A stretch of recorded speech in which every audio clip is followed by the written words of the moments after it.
Welcome. Today we journey through time, hope, struggle, and revolution into the very soul of one of history's most powerful symbols, the Statue of Liberty. You know her image from photos and films. Perhaps you've even stood in her shadow, gazing up at the towering green form, her torch held to the sky. But do you know her real story, the reasons for her existence? The secrets held within her copper skin? This is more than the tale of a monument.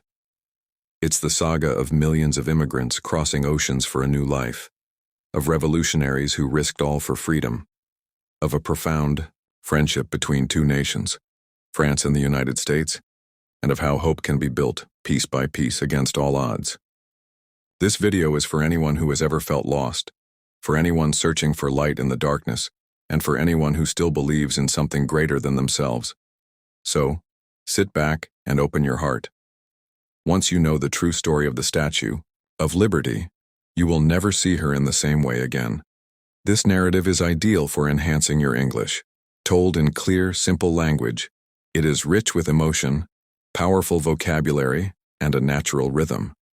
It's an opportunity to understand, feel, and think in English while exploring one of the world's most inspiring tales.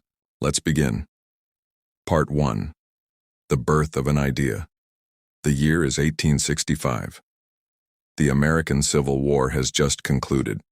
The United States had been fractured by a brutal conflict over slavery and states' rights. With over 600,000 Americans dead, families destroyed, and cities in ruin, one powerful idea emerged from the ashes: freedom. Across the ocean in France, a man named Édouard René de la Boulaye was watching. He was not a soldier or an artist, but a French law professor, historian, and political thinker who held a deep admiration for America. He saw the U.S. as a model of freedom, a nation where democracy was tangible and liberty resided in the hearts of its people. He wanted to honor that spirit. In 1865, he voiced his vision. If a monument should rise in the United States as a memorial to their independence, I should think it only natural if it were built by united effort by both France and America. These were the first sparks of a dream. At the time, it was merely an idea. No statue, no design, no money. But dreams, like freedom, are powerful. A few years later, La Boulaye shared his idea with a young French sculptor, Frédéric Auguste Bartholdi. Bartholdi, known for his wild imagination and fascination with colossal sculptures, believed in creating art that could inspire nations. When La Boulaye proposed a statue symbolizing liberty to honor the U.S., Bartholdi's imagination ignited. He envisioned a colossal woman, robed like a Roman goddess, holding a torch high in one hand and a tablet in the other. Her crown would feature 7 rays like the sun shining over the 7 continents and seas. This would be no mere statue. It would be a beacon of hope. In 1871, Bartholdi sailed to America.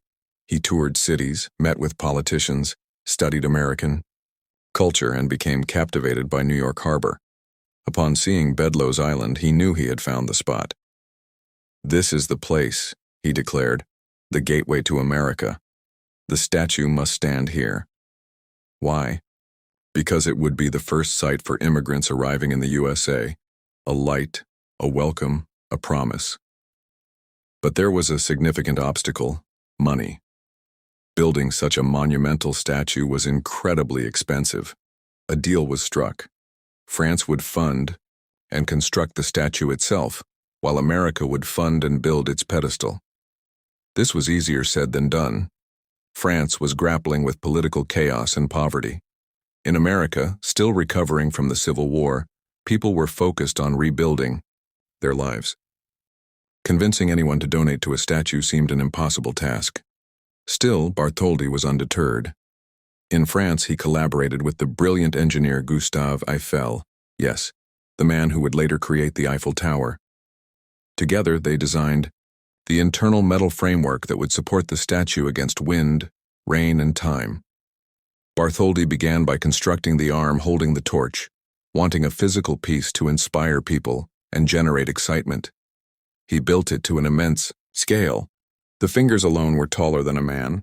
He sent it to America, and in 1876, at the U.S. Centennial Exhibition in Philadelphia, Thousands saw the arm of liberty for the first time. The public was stunned. This was not just a statue, it was legendary. In America, however, progress stalled. The U.S. had agreed to build the pedestal, but funding was non-existent. The government offered no aid, wealthy elites dismissed it as unworthy, and newspapers mocked the project. It seemed the dream was destined to die. Then, a pivotal moment occurred. In 1885, Joseph Pulitzer, a Hungarian immigrant and owner of the newspaper The New York World, took a stand. He published a plea. "Let us not wait for the millionaires. The statue is for the people. Let the people build it." He launched a massive, public fundraising campaign, promising to print the name of every single donor no matter how small the amount. The response was overwhelming. Over 120,000 donations poured in, most of them less than $1, from school children, factory workers, and impoverished families. This was no longer about a statue, it was a movement. The people were declaring, "We believe in liberty, and we will build it ourselves." Part 2. Assembling a Giant. The year is 1885. After nearly 2 decades of dreaming, designing, and struggling, the Statue of Liberty finally reached New York Harbor, disassembled into 350 pieces and packed within 214 wooden crates. Each crate was meticulously labeled and protected, holding not just copper and metal, but hope, sacrifice, and a gift from the people of France to the people of America. Now the true challenge began, assembling a 151-foot statue from 350 parts. This was more than construction. It was one of the most complex and emotionally charged architectural projects in American history. But there was a heart-wrenching delay. Upon the statue's arrival, its pedestal was not yet complete. Although thousands of Americans had donated after Pulitzer's campaign, the funds had arrived late, delaying construction. Consequently, the crates containing Lady Liberty's components were put into storage for months, where they waited, hoped, and began to rust. This grand symbol of liberty lay hidden, a metaphor for an ideal that exists even when the world isn't ready for it. After months of strenuous work, the pedestal was finally completed in April 1886. A powerful base of granite and concrete standing 89 feet tall, it was ready to support the statue's immense weight. Now the most arduous work could commence. The statue had to be assembled, giant piece by giant piece on Bedloe's Island, using scaffolding, cranes, and unbreakable patience. Bartholdi returned from France to oversee the process. First, the iron framework designed by Gustave Eiffel was erected. This internal skeleton was engineered to support the statue's copper skin against the elements for centuries. Then, methodically, the copper plates were attached. Her feet were anchored first, resting on a broken chain to symbolize freedom from tyranny. Next came her legs and robe, followed by her torso and the tablet in her left hand, inscribed with the date of American independence, July 4, 1776. Then her right arm was raised high, holding the torch destined to shine as a beacon. Finally, her head was placed, crowned with 7 rays representing the 7 continents and seas, a gift to the world. The crown's 25 windows symbolized the jewels of freedom, letting light shine through to guide the world. The emotion of each moment was profound. Every piece lifted into place was a message being written across the sky. The true heroes of this assembly were the immigrant workers, iron workers, and laborers who risked their lives. Many were immigrants themselves, Irish, Italian, German, Eastern European, the very people who would one day look to the statue as a symbol of their own hope. They were not building another's dream. They were building their own future with their hands, their sweat, and their courage. A little-known fact is that the Statue of Liberty contains hidden rooms and staircases. A 354-step spiral staircase ascends from the pedestal to the crown. A secret room also exists within the torch, which once offered breathtaking views. For a few years, visitors could climb into the torch itself, until it was damaged by an explosion during World War I and closed in 1916. Today, the torch remains closed, a solemn reminder that liberty itself must sometimes be protected. After months of backbreaking labor, the statue was complete. On October 28, 1886, the Statue of Liberty was officially unveiled. On a cold, windy day, the streets of New York filled with joy. As the French and American flags were pulled away to reveal her full glory, the crowd erupted. Church bells pealed, cannons fired, and a 5-mile-long parade marched through the city. In a historic first, ticker tape rained down from office windows. An iconic American tradition was born. That day, Liberty became more than a statue. She became a living symbol of freedom, unity, and struggle. In the years that followed, the Statue of Liberty became the first sight for immigrants arriving in America. Imagine being a poor man from Italy, a mother from Poland, or a boy from Ireland. After leaving everything behind and enduring a weeks-long voyage, you see her, that tall figure holding her torch high, a silent message. You are welcome. You are free. For them, she wasn't just a statue, she was a mother, a protector, a promise. Yet there is a difficult truth. At her unveiling, not everyone in America was free. African Americans still faced racism, women could not vote, Native Americans were being forced from their lands, and Chinese immigrants were being excluded. Some looked at the statue and noted that her light did not shine on everyone.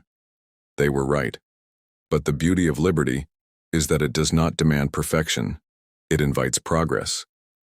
The statue became not only a celebration of freedom, but a challenge to make that freedom a reality for all. Part 3. A Symbol, Reimagined. When the Statue of Liberty was unveiled in 1886, most people didn't fully grasp her meaning. To many, she was a beautiful statue, a symbol of independence, or a tourist attraction. That was about to change. Sometimes, a single piece of writing can redefine a monument. In 1883, a young Jewish-American poet named Emma Lazarus was asked to contribute a poem to an auction raising money for the pedestal.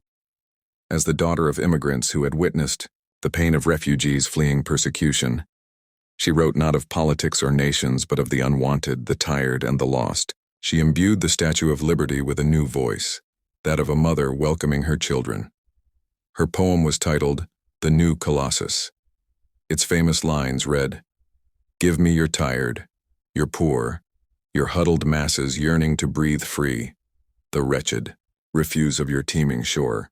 Send these, the homeless, tempest-tossed to me. I lift my lamp beside the golden door." These words were not part of the original monument. After the auction, the poem was largely forgotten, and Lazarus died just a year after the statue's completion. But her words endured. As millions of immigrants arrived in America, people realized the statue stood for more than diplomacy. It stood for opportunity, a second chance, a light in the darkness.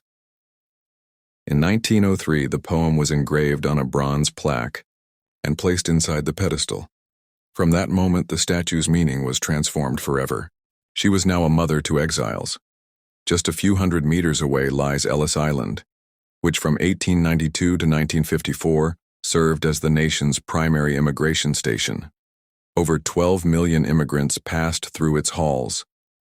While they waited, frightened and exhausted, many would gaze out at the Statue of Liberty, whispering to themselves, "If she can still stand, then perhaps I can too." As time went on, the statue came to mean different things, a symbol of freedom for some, of hypocrisy for others. From this contradiction, powerful movements drew inspiration. Suffragists, fighting for a woman's right to vote, protested at her unveiling, declaring she represented liberty for men only. For African Americans, the statue was a stark reminder that equality had not yet been achieved. During the World Wars, she became a potent symbol of the fight against tyranny. And in the 1960s, during the Civil Rights era, her image was once again invoked in the language of change, culminating in President Lyndon B. Johnson signing a landmark immigration law near her base in 1965. When the statue first arrived, she was not green but the lustrous reddish-brown of copper. Over the decades, oxidation created a green protective layer, or patina. Her color changed much like America itself, and with that change, her meaning only deepened. By the 1980s, the statue was showing signs of decay. America came to a sobering realization: even liberty can perish without care. A massive restoration project began. On July 4, 1986, for her 100th birthday, the Statue of Liberty was reborn with a new gold leaf torch and a strengthened structure. It was more than a celebration. It was a national recommitment to freedom. Part 4. Liberty in the modern world. After the centennial celebration came profound fear. On September 11, 2001, as the world watched the World Trade Center towers fall, the Statue of Liberty stood just miles away, a silent witness. She survived, but something had fundamentally changed. The symbol of freedom had become a target. For the first time in decades, Liberty Island was completely closed to the public. The statue's doors were locked. The closure was painful but necessary, a stark lesson that freedom isn't merely about being open. It's also about protecting what is most precious. The pedestal reopened in 2004 and the crown in 2009, with heightened security measures. Visiting Liberty now requires a commitment to her preservation. In the years that followed, Lady Liberty's image proliferated, appearing everywhere from movies and books to songs and advertisements.